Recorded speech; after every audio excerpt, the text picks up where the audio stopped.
In this episode, designers learn how to navigate, interpret, and extract key information from general structural notes so you can quickly find project-wide assumptions and standard requirements that may affect your drawings.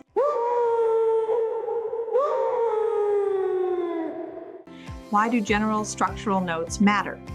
General notes are the engineer's default rules for the entire project.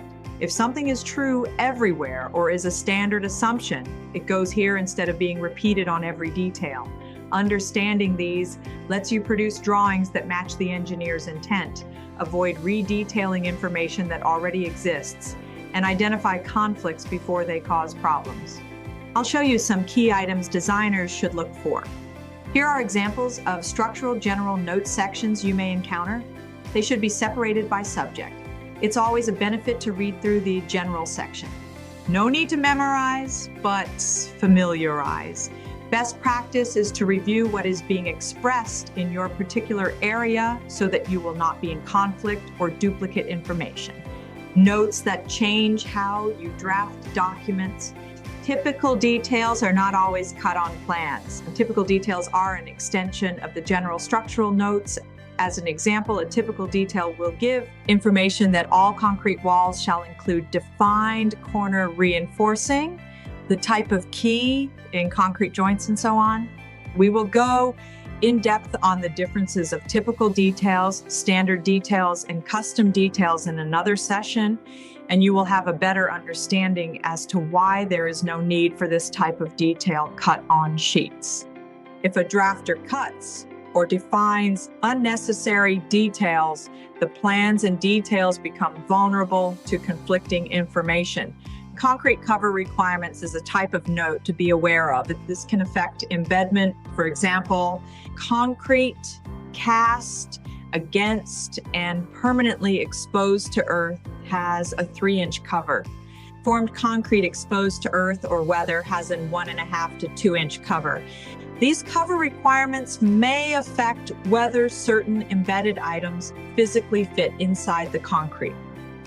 For example, an engineer may be asking to place anchor rods with a 6-inch embedment into an 8-inch thick slab exposed to earth, but the general structural notes for slabs requires 3-inch bottom cover, then required depth equals 3 inches cover plus 6 inches, embedment equals 9 inches minimum slab.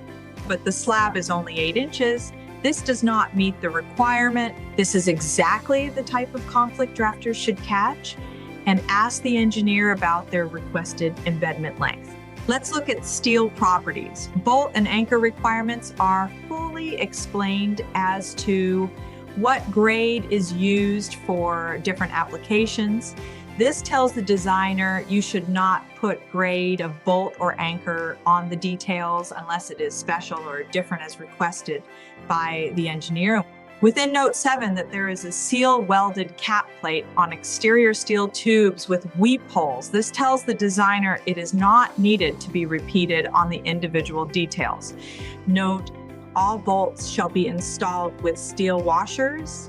General rule of thumb is that the bolt length shall not be given in the detail due to requirements of install and will be determined by the fabrication team. Work done by others and deferred scope. If the notes say something is by others, drafters don't try to complete the design, but is identified in the model and plans for placement, connectivity, or support of this scope as designed by others. The project may list what scope may be deferred. One example would be elevators. The elevator manufacturer will provide specs for their requirements from the structure that will be modeled and detailed. We see under concrete chamfer exposed edges 3/4 inch unless otherwise noted. This is understood that we do not need to define this in the details. Note 6 says, grout shall be formed with a side slope of 1:1. In the details, we will show this as 1:1 as it's stated, but no need to note it on details. Slotted channel framing, we see provide manufacturer channel caps on all ends of exposed channels. This tells us We do not need to show this on the design drawings. Construction drawings will need this type of information for their drawings. Construction and fabrication will use the general notes. In a deeper level, it's the Bible of the project. It's very important not to introduce conflicts without purpose. You now know how to use the general notes as a designer. This has been an overview of types of items to give you an understanding of what may affect your drawings. In no way is this a detailed, complete list of items.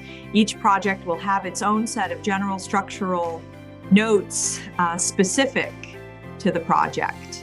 Your value is in catching inconsistencies early and drafting in a way that aligns with the engineer's default assumptions. When you observe a conflict or a duplication of information, notify engineering whom requested the information and communicate your findings. In the end, using the general structural notes is really about working smarter, not harder. When you know where to look and what to look for, you catch issues early, keep your drawings clean, and make the whole team's job easier. Let the notes guide you, trust your attention to detail, and remember, you add real value by connecting the dots early in design.